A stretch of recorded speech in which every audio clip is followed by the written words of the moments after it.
You raised a very interesting point, Ivor. You said basically the North Sea for a long time, we were the only technology lab. Now there's a lot of competition, okay? But when I hear the word competition, that's different than cooperation. So my question is, and Christian, this actually goes back to something that you brought about very early, this idea of greater communication, greater cooperation between the oil and gas sector and the entire maritime industry. How can we collaborate better? Because one of the things that Hege Lund talked about, and it doesn't have to be the Arctic. I mean, it can be in Africa, it can be Brazil, it can be any region where you have frontiers. Is we need innovation, more collaboration, and joint technical projects. Your thoughts? Yeah, I think you're right. It applies to the oil industry in general in any projects in Arctic or elsewhere. I would add one factor, and that needs to change, and that's the attitude. I think the attitude of our clients towards the supply chain should also change, and the way we can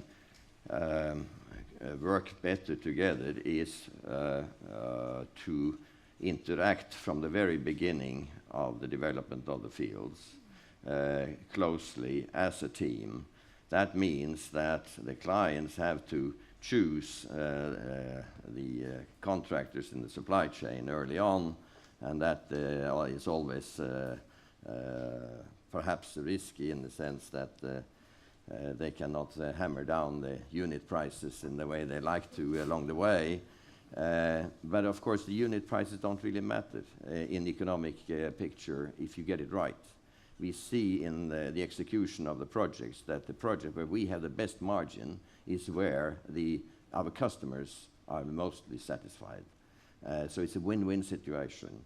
And it really goes to organization of the project team from the very beginning and working closely together. The attitude has to change in the sense that there has to be a degree of trust.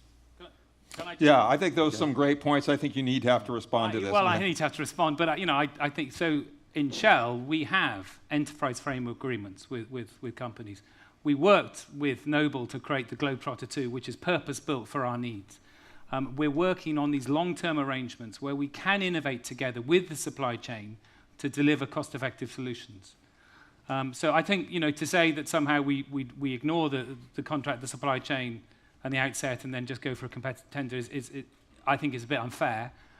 So we are working with the industry, but many countries don't allow us to actually just bring in our framework agreement contractor. They rely on us having a competitive tender for transparency. But we are working more and more, and really only the last 5 years, more and more with the industry on solutions, on purpose-built solutions to meet our needs and meet the needs of the industry. I'm not commenting on Shell specifically. No, I didn't think you were. I was talking about the industry. And I give it to Shell that we have some excellent cooperation with Shell, but I think we can even do more with Shell. Okay. And let's try. But with the industry in general, there's more to be done here. Michael, you're the consultant here. Yeah. Help me out. Yeah, I think there's an important concept here between risk and cost. It's not a case of trying to transfer the risk down the supply chain. I think it's a case of trying to understand the risk and between the contracting community and the contractors to try and reduce that risk. And we don't want that trade-off between a least cost and a high risk. So the key issue is getting together to reduce the risk at an acceptable cost. And you can expand that because it's not just the IOCs of this world. We talked a bit about local content. That introduces further risk. So you really have to think quite holistically about who owns that risk, the price of that risk, and come up with some acceptable solutions.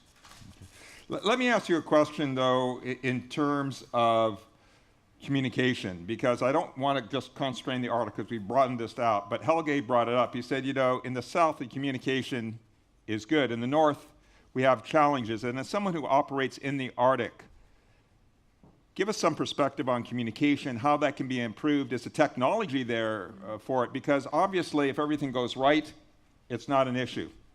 If things start going wrong, it's a big issue.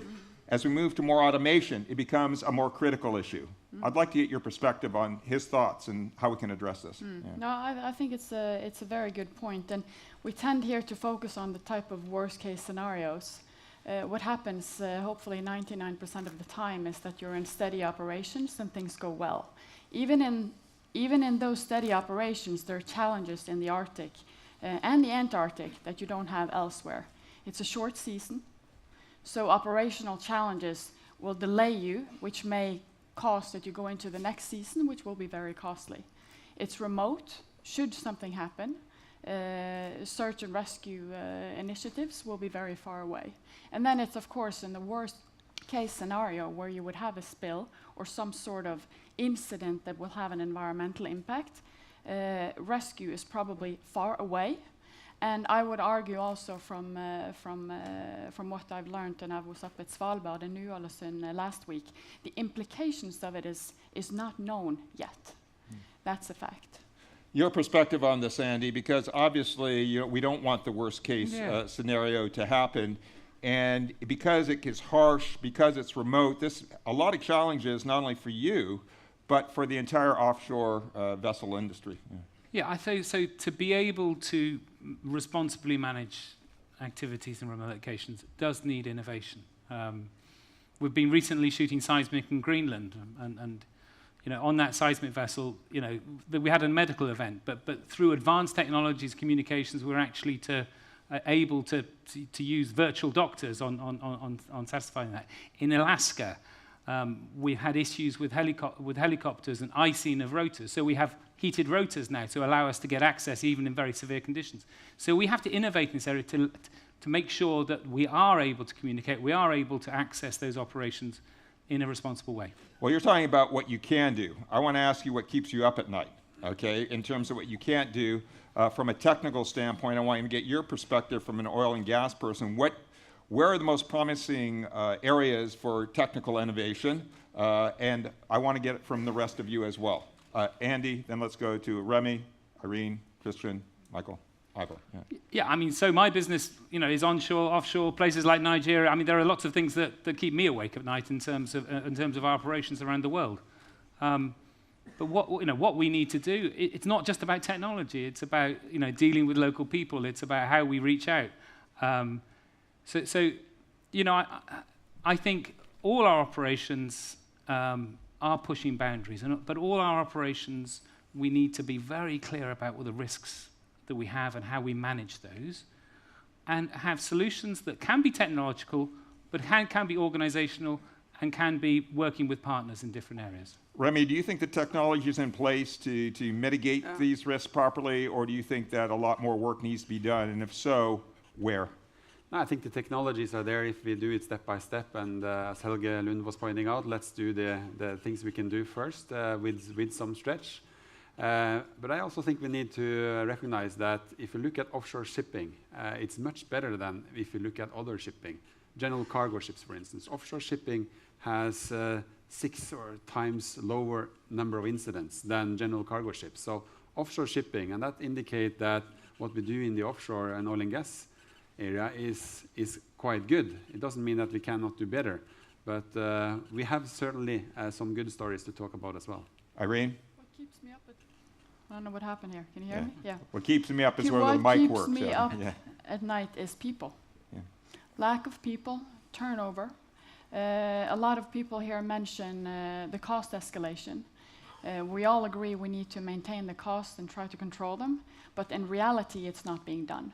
So for ship owners like ourselves that are competing with the Aker Solutions and the Statoils and the other oil service companies like Subsea 7, it's nice to talk about that you need to maintain cost control, but then when you go out with ads where you need 20, 30 people and you just vacuum the local market, that has an implication on safety and on potential incidents.